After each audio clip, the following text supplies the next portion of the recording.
It's very hard for me to separate wartime away from childhood. In other words, because my childhood was essentially in the war, I think my art is very much a reflection of that childhood.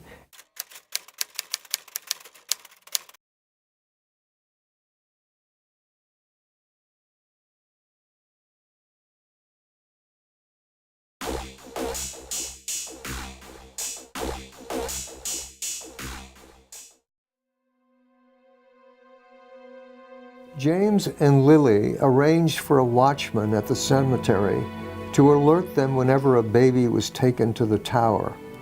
When a message came, they would hurry to the cemetery and take the baby back to their mission house to feed her and keep her alive. This book is not only a history of my time, but it's also the story of my grandparents, who were missionaries and who started something called the China Inland Mission, which was a mission to help particularly young Chinese girls. These girl babies were abandoned to death by their parents. Then they were saved by my grandparents and taught English, brought up, comforted, taught to embroider, and they, when they came of age, became very sought-after brides, because the young Chinese men recognized, I can have a wife that speaks English, that knows a trade, and is Christian. All three things were very valuable, attributes in those years in China. They knew that it was a door into a certain world that was, lifted them up.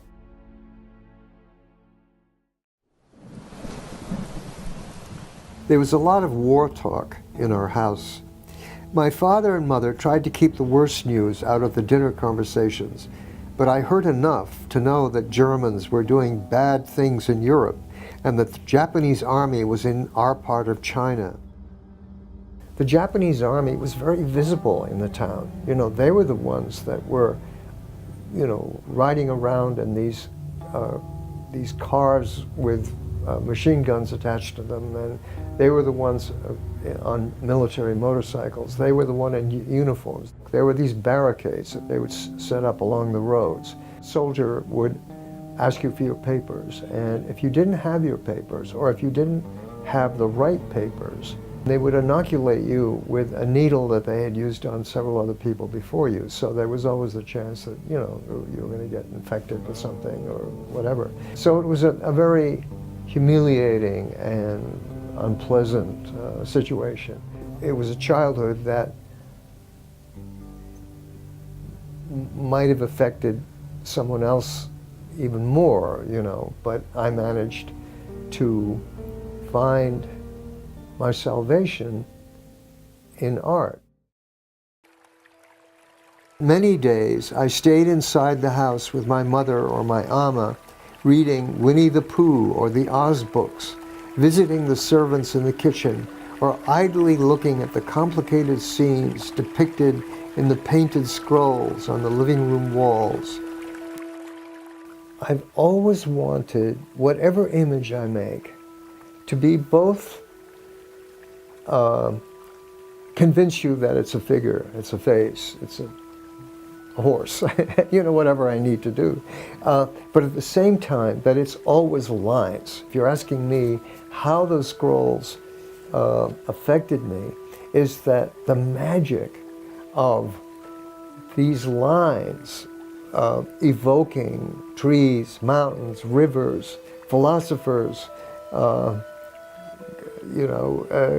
all manner of species, but we're still lines. I've always found that. It's deeply what I think art is, After I got older and I went to art school and everything, the German Expressionists, became a huge favorite of mine because they were involved in the same kind of game of like images that are still lines and colors and, that haven't moved into some sort of Renaissance kind of art.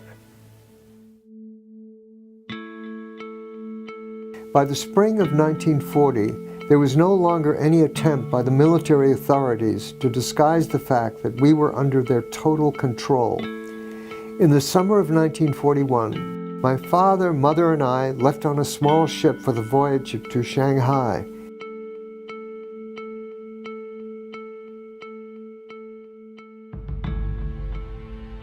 I was a survivor, and as a survivor, you had to be able to respond, to find a way of dealing with somebody else's expectations. I became good at adjusting myself to the expectations of other people. As a kid, in order to avoid bullying and everything, I became very good at sort of psyching out, seeing where the danger was and seeing who I could flatter and who, I could impress with my drawing skills and, all of that. So I guess drawing in a way was always a way for me to have power in the world.